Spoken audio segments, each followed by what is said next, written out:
On est de retour sur le plateau de la matinale, mesdames, messieurs, et on est de retour pour parler de ce festival culturel européen. Avec nous sur le plateau, Naïma, Catherine Dib, bienvenue à vous.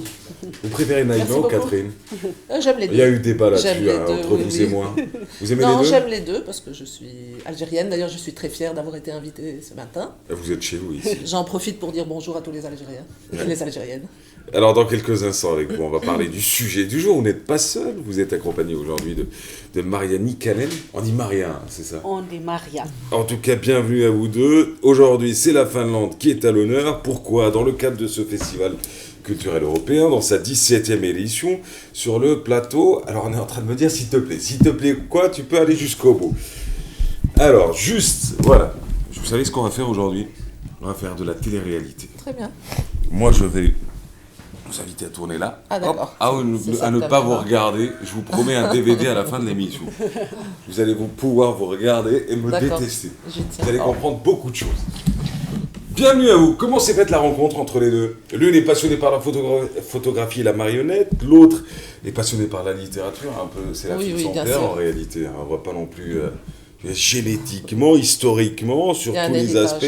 Effectivement. Alors comment s'est faite la rencontre entre les deux? Alors moi je suis venue il y a 2 ans en Algérie en fait je suis marionnettiste. Et j'ai commencé à découvrir l'œuvre de Dib. Il y a 2 ans, ma venue était grâce à l'auteur Mohamed Kassimi. Et c'est M. Kassimi qui m'a un jour, quand j'ai parlé de Mohamed Dib et de mon travail, m'a donné un contact mail de Catherine Dib. Voilà. Oui. Effectivement, moi j'étais en train de créer avec ma famille et des amis et des professeurs qui ont travaillé sur l'œuvre de mon père, j'étais en train de créer une association qui commence, mais qui a un titre assez ambitieux qui s'appelle l'Association internationale des amis de Mohamed Dib, qui a son siège à Paris chez mon frère d'ailleurs. Et c'était le moment où j'ai fait la connaissance de Maria aussi, donc très gentiment elle est venue nous faire un spectacle de marionnettes pour l'une de nos premières conférences. On s'est rencontrés à Paris, on est devenus amis et j'étais vraiment enchantée de... Aujourd'hui, je vous appelle comment? Parce qu'il faudrait que je formule ma prochaine question et je commence forcément avec Madame 1. Alors, vous dites Naïma. Naïma. Alors, Madame Naïma Dib, alors, quand on parle de vous, on dit souvent que vous vous battez pour la mémoire des œuvres de votre père, mais pas que.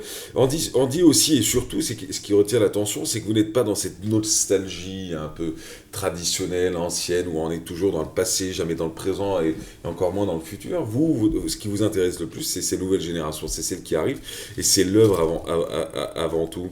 Comment se traduit votre travail en réalité sur le terrain? Comment vous le définissez? Quelle est la définition que vous pourriez donner vous-même au travail que vous faites?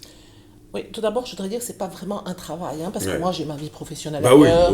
Voilà. Donc, cet aspect-là. C'est une action que j'appelle militante ou associative, c'est-à-dire nous sommes un groupe de gens qui faisons les choses uniquement sur base de notre bonne volonté et de nos sentiments. Enfin, là j'insiste sur la différence entre professionnel et humain, parce que nous, on parle avec nos sentiments, avec ce que l'œuvre représente pour nous, sans plus. Il y a des professeurs d'université dans l'association, mais ils sont là comme garants, au moment où on organise des colloques, du fait qu'on ne va pas dire de bêtises, mais sinon tout le reste, c'est notre spontanéité. Et alors, en quoi consiste notre action? C'est amener le plus proche possible du public, alors le public des enfants, des jeunes, des écoles, des banlieues, comme on dit en France, une œuvre qui peut paraître d'un abord difficile, parce que c'est vrai que mon père a fait un travail très important sur le texte. On dit que c'est un styliste, enfin je ne sais plus quel nom on avait trouvé, un orfèvre de la langue. Ça peut le rendre un peu difficile à lire. Et c'est pour ça que j'aime énormément le travail de Maria aussi, c'est qu'elle prend un moyen d'expression qui est considéré comme destiné aux enfants ou un peu populaire, parce que le théâtre de marionnettes, ça peut se faire dans des petits théâtres, dans la rue, etc. Donc, elle a créé une œuvre poétique sur une œuvre poétique, mais elle l'amène dans les écoles. Bon, alors notre travail, c'est ça. Et alors, ce qui est emblématique aussi, c'est qu'on a demandé à travailler en France avec la ville de Saint-Denis, qui est dans le 9-3, comme on dit. C'est la ville du slam, du rap, de plein de choses, quoi. Mais pour nous, la banlieue parisienne. La banlieue, mais très, très créative sur le plan culturel. Et ça nous plaît énormément de travailler pour une population qui représente presque le monde entier. Moi, j'ai pas envie de travailler que pour les Français, que pour les Algériens, que pour ceux-ci. J'ai envie de travailler pour une société où tout le monde est ensemble de manière harmonieuse dans l'idéal. Pas que pour l'élite, ça on l'aura compris. Ça, dans quelques instants, on va parler de l'enfant jazz. Pourquoi l'enfant jazz? On va revenir également sur votre travail, vous aussi. Enfin, votre travail, votre passion, hein, parce que Madame Dib n'aime pas qu'on dise travail, elle a tout à fait raison. Enfin, sur cette passion, sur cet aspect de votre vie. Alors, on va y revenir. Et dans le cadre de ce festival culturel européen, faudrait le dire, le théâtre marionnette Illusia, c'est comme ça que ça s'appelle, de Finlande, est représenté. Et surtout, c'est produit où Draria, pour commencer. Vous avez parlé de travail pédagogique, ça tombe très bien. D'abord au lycée sportif, puis au village SOS, avec donc ce spectacle que l'on vous raconte à travers ce reportage. Et qui a décidé de vous raconter, de vous faire plonger dans l'univers de l'enfant jazz, de ce spectacle de marionnettes et dans la littérature de Dib, c'est tout simplement Yazid et Mahiddine. On se retrouve juste après.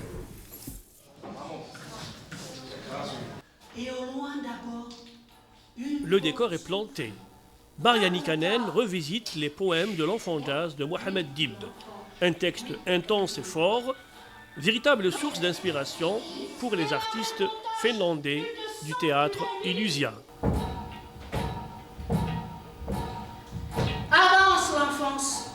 Pour moi, c'est surtout un recueil de poésie qui permet le voyage, qui permet de sentir qu'il y a différents espaces, que pour une personne, il est tout à fait possible, sans problème, de voyager, notamment entre Algérie, la France et la Finlande. Mohamed Dib a fait, moi je l'ai fait dans l'autre sens, et comme je dis toujours, le voyage est aussi long dans un sens que dans l'autre. Le spectacle baptisé Quand l'ombre passe recrée l'instant magique et déclame à la troisième personne des vers en quête de liberté et d'un monde jazzy. Je pense que chez Dib, il y a un amour pour l'enfant illimité. Et que les enfants, moi je me essaie de me mettre qu'au service de ces textes, et je crois que les enfants sont très complices avec Mohamed Dib. Ils sentent, sans s'analyser, et la marionnette y aide aussi. Je dis, c'est un langage qu'ils comprennent peut-être parfois mieux que l'adulte. La magie des photos de Maria Nikkanen s'entremêle au mouvement de la marionnette en bois, à l'enfant jazz. Le tout s'incruste au sein des illustrations du grand plasticien Rachid Qureishi. Un merveilleux monde narré au grand bonheur des enfants de Draria. Elle nous a emportés. C'était magique, comme très... C'est une traversée. Une traversée. J'ai compris que c'était un petit garçon qui cherchait la liberté au lieu de ces guerres. Au lieu d'avoir la guerre, il voudrait mieux avoir la paix. Et toi, qu'est-ce que tu as compris par rapport à... Oui. Un garçon qui ne cherche pas des guerres, qui ne cherche pas des problèmes. Et vous avez aimé la marionnette? Qu'est-ce que vous avez aimé dans la marionnette, par exemple? Son petit chapeau mignon. Il n'y avait que ça. Et que lui, que sa mère. Le jour pouvait rayonner, ou la lampe veiller. Luire que dormir. Ça ne savait faire que ça, rien d'autre. La pendule parlait. Tiens, et nous aussi. Des fois, ça ne savait que dormir, ça ne se réveillait pas. مرة الملك وطفل دار.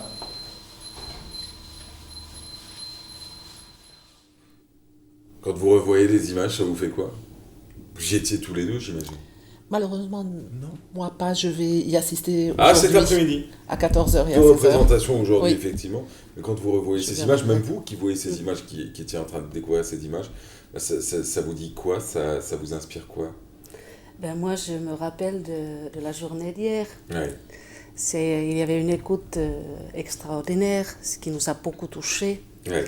Et j'ai remercié les enfants d'ailleurs, parce que pour un artiste, c'est le meilleur cadeau de sentir qu'il y a une écoute. Ouais. Les enfants, quand ils parlent de paix, quand ils parlent de guerre, ça vous...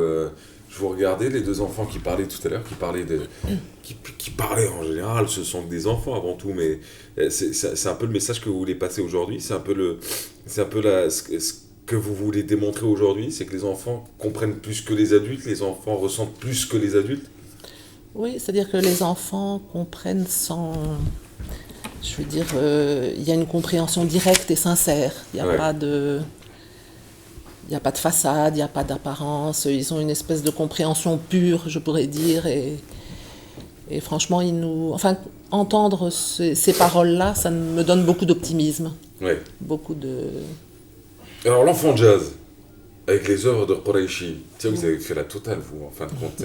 C'est un 100% Algérie avec des artistes universels qui s'exportent très très bien depuis des décennies, voire à moitié d'un siècle pour certains. Pourquoi Qureishi ?